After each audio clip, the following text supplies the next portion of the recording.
자녀를 독립시키는 엄마들은 빈둥지 증후군을 겪는다. 이것은 거짓말입니다. 모두의 이야기가 아니라 오히려 일부의 이야기입니다. 또 중년이 되면 우울해진다. 중년이 되면 지능이 떨어진다. 다 거짓에 가깝습니다. 그렇다면 우리는 빈둥지 증후군이라고 하는 그 시기에 진짜 무엇을 해야 할까요? 그 이후의 삶이 빈둥지 증후군을 알았건 앓지 않았건 간에 더 자유로운 삶을 이어나갈 방향에 대해 생각해보는 시간을 가져보려고 합니다. 때게 빈둥지 증후군이라고 하는 것이 나에게는 여러 가지 특징으로 올 수 있습니다. 대표적인 것이 우울감입니다. 공허함, 절망감, 밥맛이 떨어지고 아무것도 하기 싫고 어떨 때에는 아이들 생각을 하면 막 눈물이 막 납니다. 이제 어떡하지, 나는 이제 뭐지? 이런 생각이 드는 것입니다. 이것이 빈둥지 증후군인지 아니면 중년기와 폐경기가 함께 겹치면서 나타나는 일련의 우울증인지 잘 모르는 경우가 많습니다. 그것이 함께 나타날 수도 있습니다. 아이들을 키워보신 분들은 아시겠지만 어떤 방식으로든지 나의 에너지와 열정과 자신의 모든 것들을 쏟아냅니다. 또 경제적인 부분까지 꾸준히 계속 투자를 합니다. 이러한 것을 우리는 사랑이라고 부릅니다. 이 사랑의 자리가 좀 지나치면 집착 혹은 강박이라고 합니다. 부모는 어쩌면 아이를 낳는 순간부터 거의 강박증 환자라고 할 수 있습니다. 자신의 모든 24시간을 아이에게 쏟고 모든 감각을 다 아이들에게 집중하면서 완전히 아이들에게 몰입하면서 한 20년 정도의 시간을 보내게 됩니다. 그렇게 집중하고 몰입하면서 마치 한 연구실에서 하나만 연구하듯이 그렇게 있다가 아이가 후루루 떠나버리게 되면 그 빈 공간의 공허함은 아마 이루 말로 다 할 수 없을 것입니다. 굉장히 힘들고 어렵고 고통스럽고 심지어는 환상이 보이거나 환청이 보이기도 합니다. 이제 어려운 과정을 겪게 되는 거죠.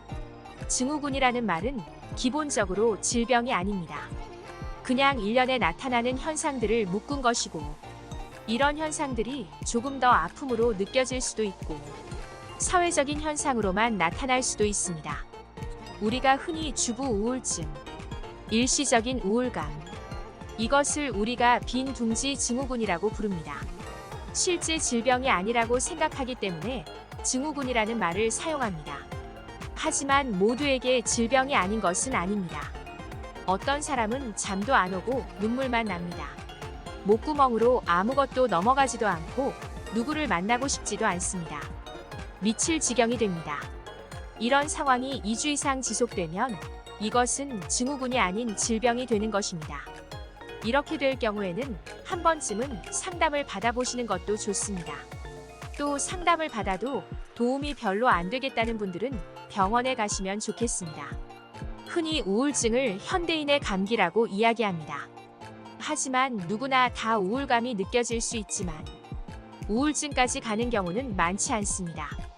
빈둥지 증후군은 어쩌면 인생의 사춘기를 넘어서 사춘기라고 할 만한 고 중년기에 맞게 됩니다.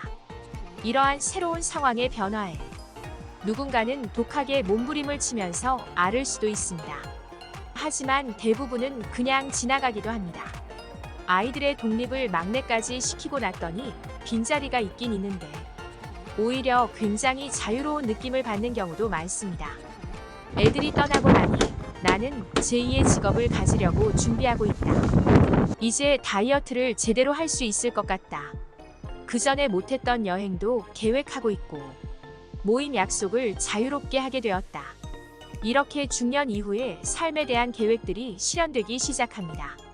미국에서 1999년부터 지금까지 쭉 이어오고 있는 대규모 연구 결과를 살펴보면 빈둥지 증후군을 앓고 있는 사람은 5%였습니다. 95%는 오히려 홀가분했다. 혹은 그냥 별일 없었다라는 사람들이 훨씬 더 많았다고 합니다.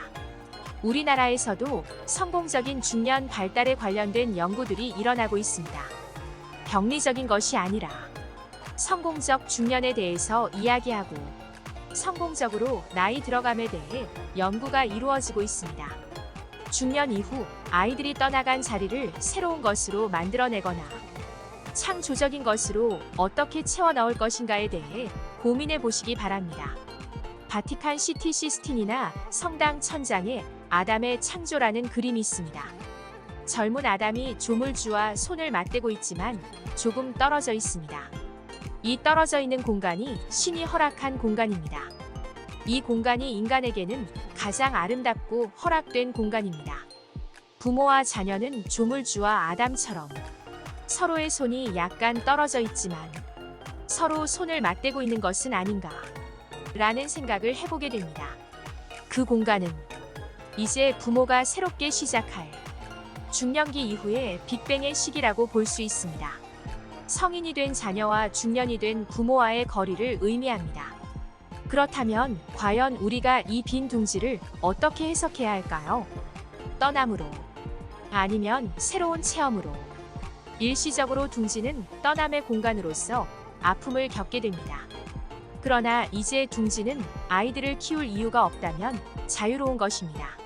새로운 비상구가 열렸다고 생각합니다. 이후의 삶이 더 자유로워질 수 있도록 3단계를 차근차근 밟아나가면 됩니다. 빈 둥지 시기를 맞이하는 3단계를 알아보겠습니다. 1단계는 빈 둥지 시기가 되어 아이들이 독립하면 빈 둥지 기념 촬영을 합니다. 리마인드 웨딩, 첫째 취직 기념 등등. 2단계는 부모님들이 가지고 있던 아이들 앨범이나 어렸을 때 사진을 정리해서 아이들 각각의 앨범을 만들어줍니다. 부모 품 떠나기 졸업식을 하는 것이지요. 엄마도 아빠도 과거를 되새기고 추억하며 음미하는 시간을 가집니다. 3단계는 버킷리스트를 작성합니다. 미리 준비해야 자신이 만든 버킷리스트를 실행에 옮길 수 있습니다. 여행도 건강이 허락해야 갈 수 있습니다.